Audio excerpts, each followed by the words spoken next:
आप सभी को मेरा प्रेम भरा नमस्कार। एक बार अर्जुन ने भगवान कृष्ण से पूछा, प्रारब्ध क्या है और भविष्य क्या है?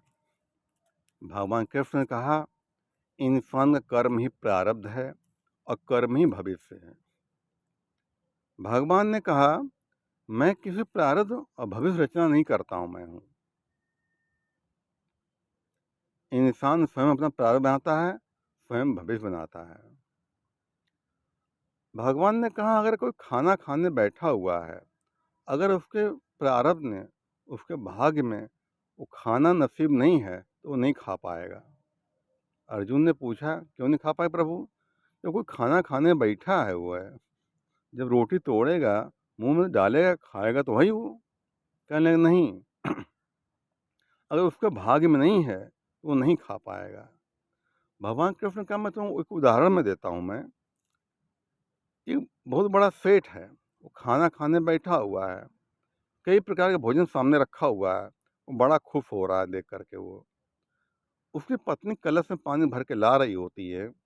अब पैर फिसलता है उसका, वो कलश को जाकर मुंह पर गिरता है सेठ के, और उसके दांत टूट जाते हैं और खाने में खून गिरने लगता है। तो अर्जुन ने पीछे कहा, इसके पीछे कोई कारण रहा होगा। भगवान ने कहा, हाँ, कारण था इसके पीछे। अर्जुन ने पूछा, क्या कारण था? भगवान कृष्ण कहते हैं, वह सेठ, उसके कोई मजदूर का ही काम करते थे, इसके मजदूर काम करता था। वो घर में खाना खाने बैठा था। वो आइए सेठ उसके पास जाता है, कहता, चलो हमारा ही काम करो। वो कहता है, मालिक, खाना खाने के बाद हम आते हैं, करते हैं। कहता, नहीं, तुम तभी चलो करो। और इस नहीं मानता तो वो जो है, कहता है, मैं खाना खा के आ रहा हूँ। तब तक क्या है, छड़ी लिया होता है सेठ, और छड़ी उसके मुंह पे मार देता है, उसका दांत टूट जाता है, वो खाने में खून गिर जाता है, और जब इसे उठा करके लेता, काम करवाता है। भगवान कहते हैं, वही उसका कर्म प्रारब्ध का भविष्य बन गया, वही, और वही फल दे गया उसको। आदमी खाना खा रहा होता है, तो ऐसी खबर आ जाती है कि छोड़ के उठ भागना पड़ता है उसको, है उसके भाग्य में नहीं उसके। अपना भाग्य इंसान स्वयं बनाता है, बिगाड़ता है। दो मित्र थे, दोनों में झगड़ा हो गया। एक कहता है कर्म बड़ा है, दूसरा कहते हैं भाग्य बड़ा है। दोनों मारपीट कर लेते हैं भैया। तो कहते हैं कोई तीसरा फैसला करे तो बात मानी जाएगी। तो जो वहाँ राजा होता है, राजा के पास जाते हैं दोनों, कहने, महाराज, आप जो बात कहेंगे हम आपकी बात मान लेंगे। आप राजा हो, प्रजापालक हो, ज्ञानी हो, आप बताइए, कर्म बड़ा कि भाग्य बड़ा हुआ है? राजा कंफ्यूज हो जाता है कि हम क्या उत्तर दें इनका। हम जो मंत्री होता है इशारा करता है कि मंत्री क्या किया जाए इनका। तो मंत्री कहता है, महाराज, दोनों हरामी है, पापी, बंद करो काल कोठरी में, कल देखा जाएगा इनका। भैया काल कोठरी में बंद कर, दोनों कर देते हैं, वो बड़ी काल कोठरी होती है। तो जो भाग्य को मानता था, उसने समझा कि मेरे भाग में था ये, आराम से लेटा वो। लेकिन जो कर्म मानता था वो परेशान हो गया। उसने सोचा, इस बेवकूफ़ चक्कर में काल कोठरी में घुसना पड़ गया मुझे।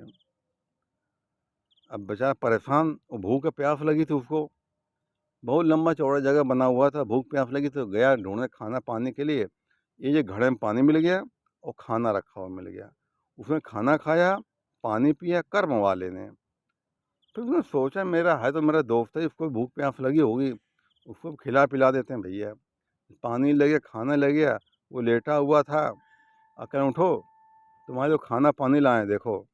अब मानो कर्म श्रेष्ठ है, मैं कर्म करता तो जो है हम खाते भी नहीं और तुमको भी नहीं ला पाते हैं, इसलिए मान जाओ कि कर्म श्रेष्ठ है। तो जो लेटा हुआ था, उसने उससे कहा, अबे तुमने कर्म किया है, मैंने कोई कर्म ही नहीं किया। मेरे भाग में था, अपने आप चल के आ गया, खाना भी आ गया, पानी भी आ गया, देखो, इसलिए भाग्य श्रेष्ठ है, कर्म वाले ने सर पट पीटा अपना, कहाँ मूर्ख इंसान पाले पड़ गए भैया। दूसरे दिन राजा दरबार में पेश किया गया। कर्म वाले ने कहा, पहले महाराज मेरी बात सुनिए। मैं जब गया भूखा प्यासा था, मैंने खाना खाया, इसको खिलाया मैंने महाराज, इसलिए कर्म श्रेष्ठ हुआ। जो भाग्य वाला कर्म, महाराज मेरी बात सुनिए, मैंने कोई कर्म ही नहीं किया, मैं तो लेटा हुआ था, मेरे भाग में था, अपने आप चला आया मेरे, इसलिए भाग्य श्रेष्ठ है ये। तो राजा के मंत्री बहुत समझदार था महाराज, उसने कहा कर्म से भाग्य बनता है, कर्म से भाग्य बनता है। ये है, जो आदमी कर्म कर चुका तो वही आगे उसके लिए भाग्य बन जाता है।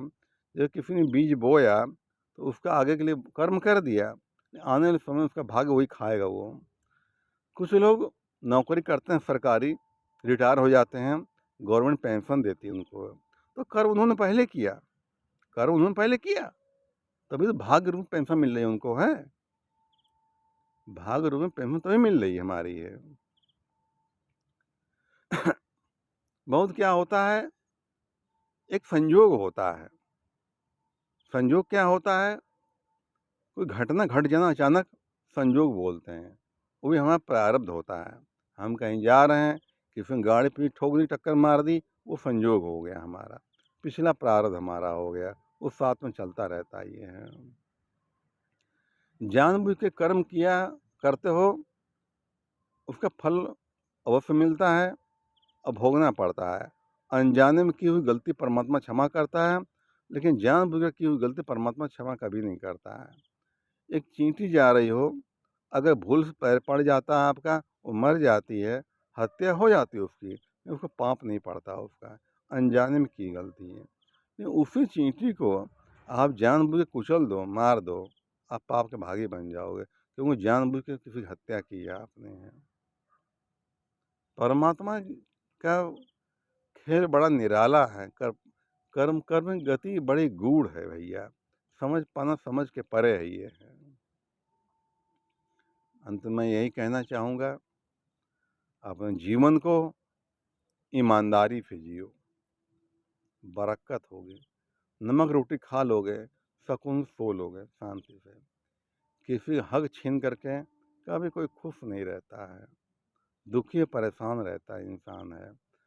खुद अपनी आँखों से चारों तरफ दुनिया में देखो, लोग क्या कर रहे हैं, क्या भोग रहे हैं, सब दिखाई पड़ रहा है। ये प्रकृति हमें सब दिखा रही है हमको है, छुपा कुछ नहीं, सब खुलेआम सब हो रहा है, सब ये है। कर्म प्रदान कर विश्व रचि राखा, जो जस करहिं सो तस फल चाखा। अपने जीवन को अच्छे कर्मों से भर दो। धन्यवाद।